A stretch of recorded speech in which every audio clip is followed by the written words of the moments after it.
Hello, my name is Doug Dortch, minister at Captiva Chapel by the Sea.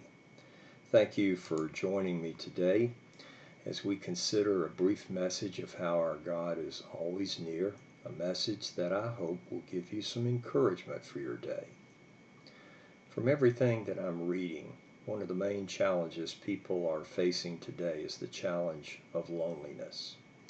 It's the feeling that they have no one to count on, no one to turn to. It's the feeling that they are all on their own in a world that is too much of the time too big and too bad for us to deal with by ourselves.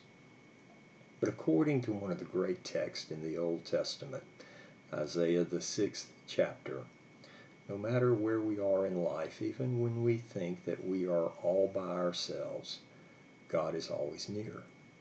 God is always there. And what a good and glorious thing that is to know. When you look at the 6th chapter of Isaiah, one small detail that we too often miss is in the very first verse. The text reads, "In the year that King Uzziah died."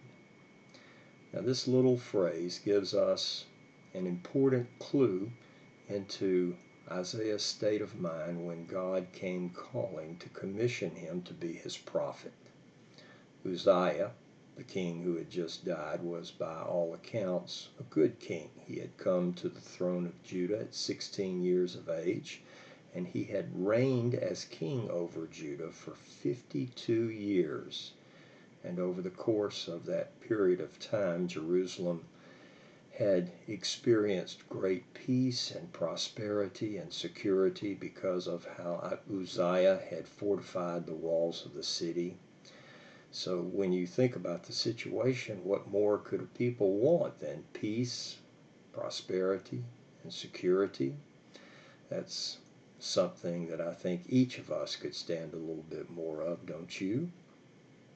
But now, according to the 6th chapter, the king was dead.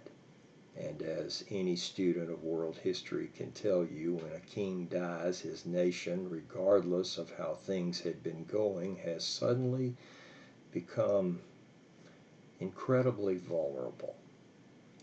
That was the situation in Jerusalem. Uzziah was dead, his son Jotham was on the throne, and all bets were off in terms of how the future would play out until God decided to show up and reveal to Isaiah just exactly who was on the throne of Judah and who was on the throne of the entire world. The text continues, "In the year that King Uzziah died, I saw the Lord seated on a throne, high and exalted, and the train of his robe filled the temple." And then I invite you to notice the details with which Isaiah describes his vision. In particular, there were seraphs. Seraphs were serpent-like creatures that hovered above the throne of God. It's the only time that seraphs are mentioned in the Bible. Some say that Uzziah had set up literal seraphs in the temple as a way of paying tribute to one of his enemies, an enemy who had worshipped seraphs as divine. So in Isaiah's vision, those seraphs around the throne of God reflect how God's prophet sees them now in service to God. He sees the servants as serving God reverently, modestly, and obediently, as the seraphs cry out to one another, "Holy, holy, holy is the Lord Almighty. The whole earth is full of his glory." In other words, there's no place in this world for anyone to hide from God, because God has intruded into our otherwise messy world, so that even when we think that God is nowhere to be found, God is actually very much on the scene, and God is working, always working to bring his good purposes to pass. Perhaps you're at a place where life isn't going very well for you. And because of that, you're anxious and uncertain about the days ahead. It appears to you as if everything that you have relied upon has been shaken and you don't know where to turn. What you read in the papers or what you hear on television only confirms your worst fears. You just feel like digging a hole and hiding inside of it. But what this story reminds us is that what matters most in this life is who is on the throne of heaven.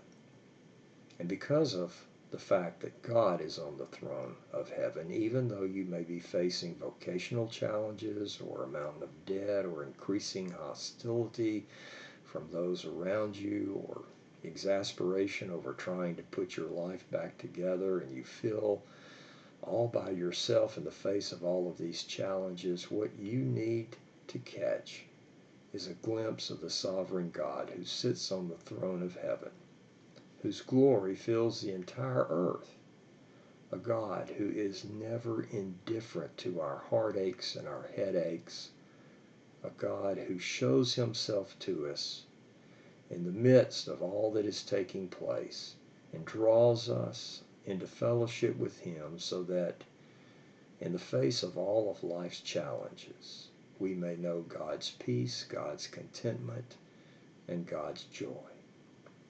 You see, when you view God as ever surrounding you in supreme love and grace, though no matter how much is wrong in your life, with God drawing you into himself as Father, Son, and Holy Spirit, then all is suddenly and miraculously made right.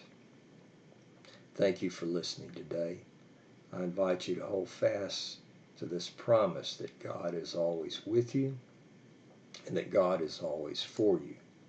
And I'll look forward to seeing you next week.